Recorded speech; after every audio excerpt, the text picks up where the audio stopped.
Welcome to PH Insight. Know the force behind the flag. Whether it's warships, fighter jets, or the next big defense move. If it matters to Philippine security, it's here.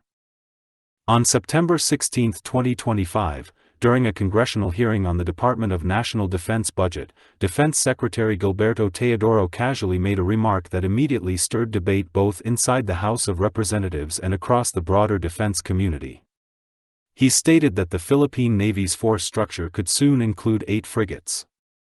At first glance, it seemed like a small detail tucked into the long, complex discussions about defense spending. But to those who closely follow the country's naval modernization efforts, it was a bombshell statement.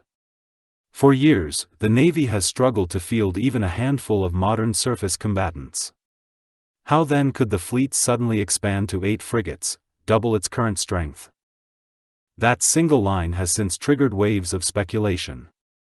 Was Teodoro indirectly confirming a Japanese transfer of warships to the Philippines? Or was he merely painting a possible scenario? To get to the bottom of it, let us break down what was actually said, what defense analysts clarified, and what it could mean for Philippine security in the South China Sea. As of today, the Philippine Navy operates only 4 ships that can be classified as frigates.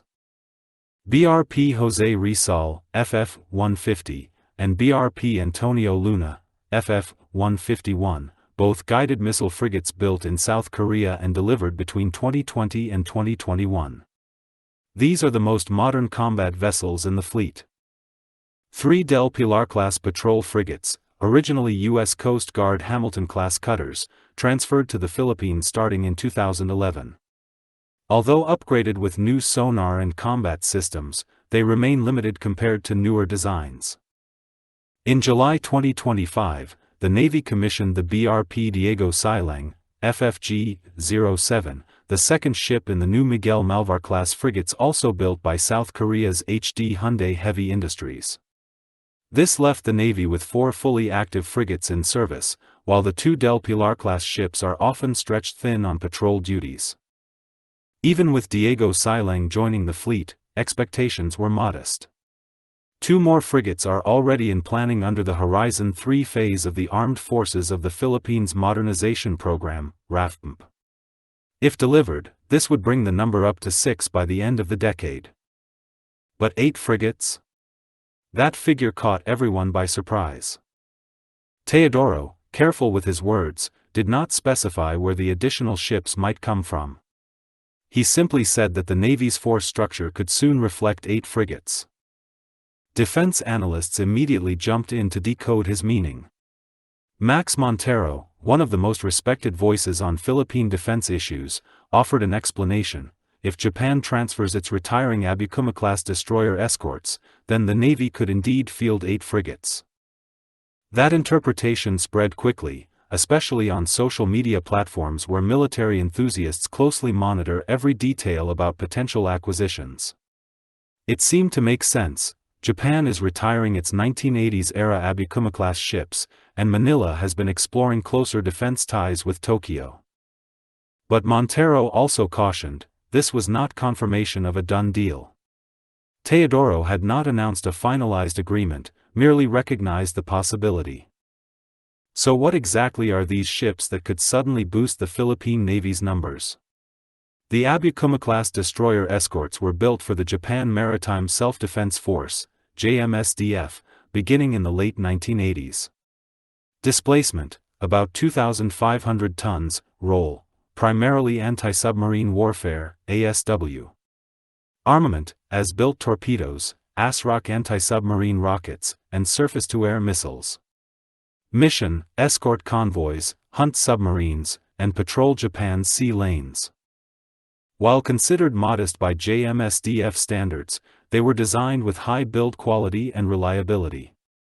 For Japan, they are now dated, being phased out in favor of more advanced destroyers and frigates. But for the Philippines, whose Navy still struggles to field a modern surface fleet, they could represent a major boost in numbers. However, there's a catch.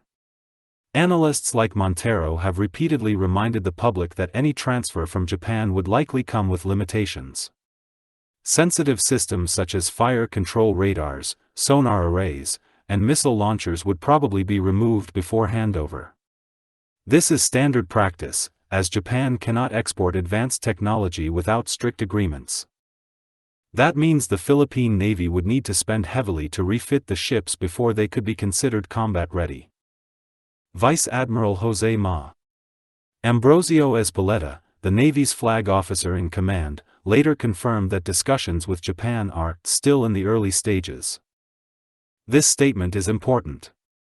It signals that while conversations are happening, they have not yet reached the level of contracts or official agreements. Manila and Tokyo are still exploring the idea. International outlets like Newsweek and local defense publications echoed this point, stressing that no deal has been signed.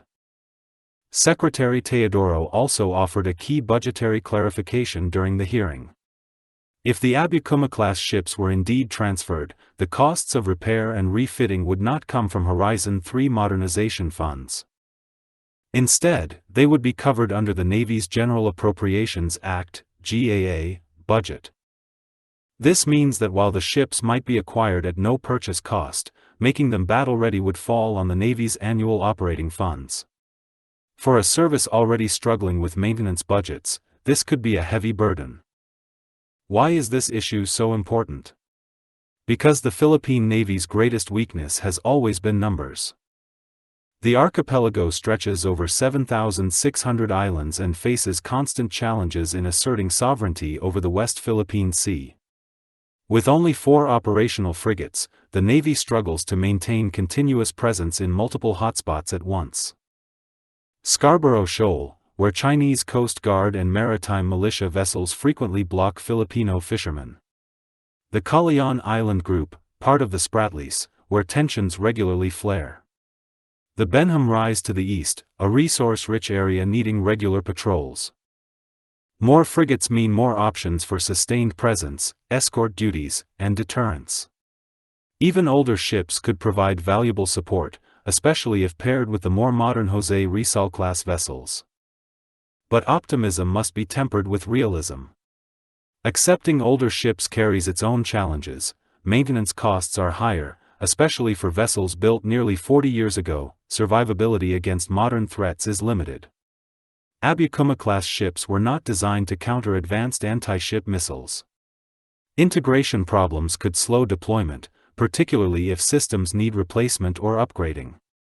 Dependence on allies for spare parts and technical support will increase. In short, while they expand the fleet on paper, making them truly effective requires significant investment. The timing of these discussions is not accidental. In recent years, Tokyo and Manila have grown much closer in defense cooperation.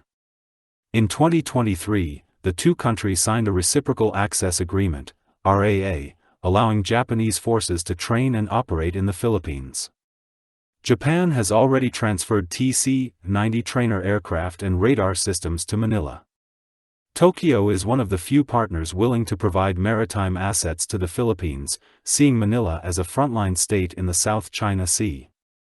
For Japan, transferring Abukuma-class ships would deepen security ties and bolster the Philippines as a partner against common challenges from China. What we know so far, Teodoro mentioned 8 frigates as part of the Navy's potential force structure. 2 new frigates are already in planning under Horizon 3. Discussions with Japan on Abukuma-class transfers are ongoing. Any repairs would be funded by GAA, not modernization allocations. What we don't know yet, whether Japan will officially agree to transfer the ships. Which systems will be stripped before handover. The exact cost of repairs and upgrades. A timeline for when, if ever, the ships might join the fleet. The idea of the Philippine Navy operating 8 frigates is exciting, perhaps even historic. It would represent the largest expansion of the fleet in decades and send a powerful message about Manila's determination to protect its maritime interests. But for now, it remains a possibility, not a guarantee.